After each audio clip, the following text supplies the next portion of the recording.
Hello, I'm Calum Corral and welcome to Kicktalk Reboot. In today's shortened programme, we have a report from the big Marymass derby between Irvine Meadow and Irvine Victoria on Friday night, and it certainly didn't disappoint. We also have the results from the final stage of the Ardagh Glass Cup sections, and a goal scorers roundup from around the grounds.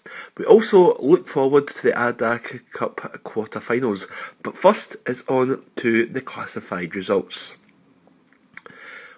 Ardagh Glass League Cup Section 1, Kilbunny Ladeside 5, Winton Rovers 0, Kilwinning Rangers 3, Beath 3, Largthistle 5, Dalry Thistle 0.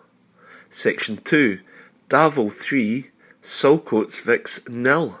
Section 3, Whitlets Victoria 4, Maybole 0, Anbank 2, Troon 1, Craigmark 6, Govan 1, and Section 4, Cumnock 16, Muirkirk 0, Kello Rovers 1, Auchinleck 4, and Luga Boswell 0, Glenafton 6.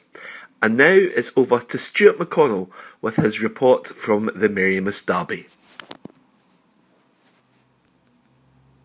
Welcome to Meadow Park, where the final score in this Ardagh Glass League Cup match was Irvine Meadow 4, Irvine Victoria 4. And that's what counts for in the sectional match. But in the Marymass Trophy, which is a dual game really, Meadow ended up winning it in penalties. So, as I say, it counts as a draw in the context of the cup. But it really was a ding-dong derby battle, played in a great, lovely Friday evening, Marymass evening, the night before the big celebrations in Irvine. And Meadow sees the initiative with virtually the first move of the match in 3 minutes as a Gary McCann shot from 12 yards was brilliantly saved by Chris Lamb, but Chris Hall pounced to rattle home the rebound from 6 yards. However, Vicks quickly put the set bit behind them. In 10 minutes they were close when a Gary Russell effort was tipped over the bar by homekeeper Andy Carlin.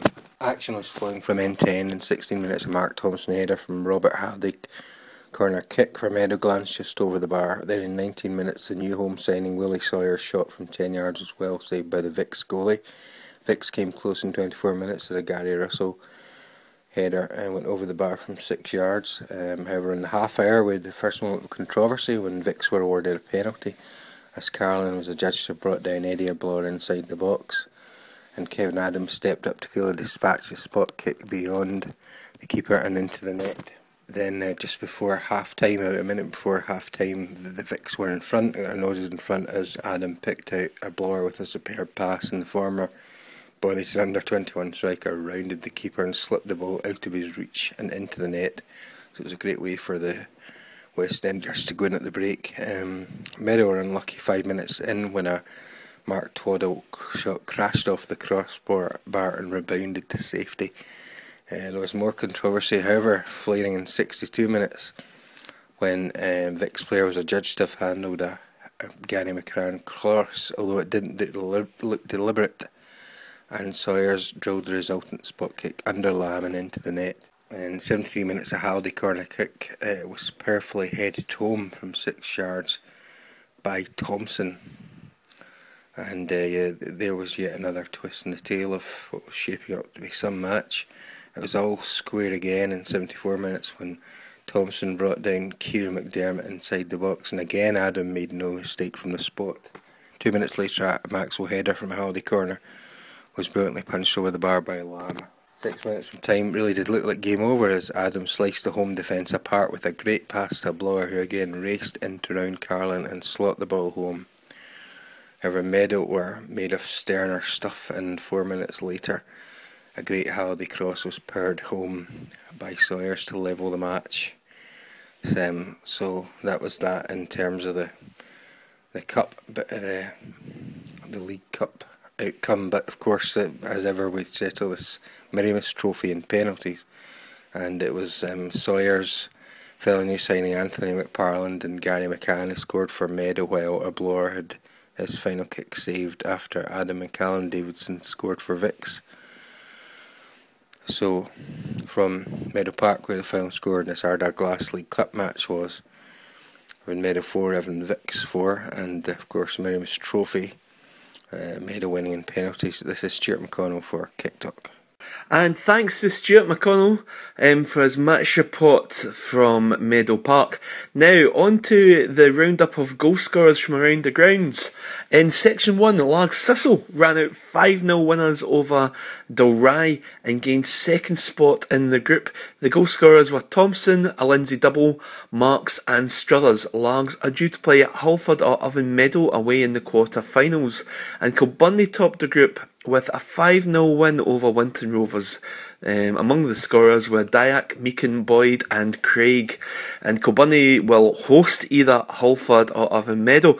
Now Section 2 will be decided on Monday evening when Halford play Irvine Meadow at Blair Park. The reason for the delay in the quarter-final announcement there is because Halford were playing in the William Hill Scottish Cup first round replay today against Edinburgh University, and they ran out comfortable 5-0 winners. So they now are through to the Scottish Cup first round proper, where they play Clachnacudden away. In Section 3 of the Ardagh Glass Cup, back to Ayrshire, Whitlets surprisingly beat unbeaten Maybole 4-0, and they are through to play Glenafton at home. And Section 4, Luga were defeated 6-0 by Glenafton with a Marlow hat-trick, a Campbell double and Walker getting on the score sheet. Auchinleck Talbot were 4-1 winners at Kello with a Gonley double, Pope and Milliken among the scorers. Thistle faced Maybole at home in midweek, but I think we're saving the best for last year, and it's certainly one of the most remarkable scorelines that I can recall in junior football for a long time. Was Cumnock 16, Muirkirk 0. Now, it's certainly, like I say, one of the biggest victories in many a year.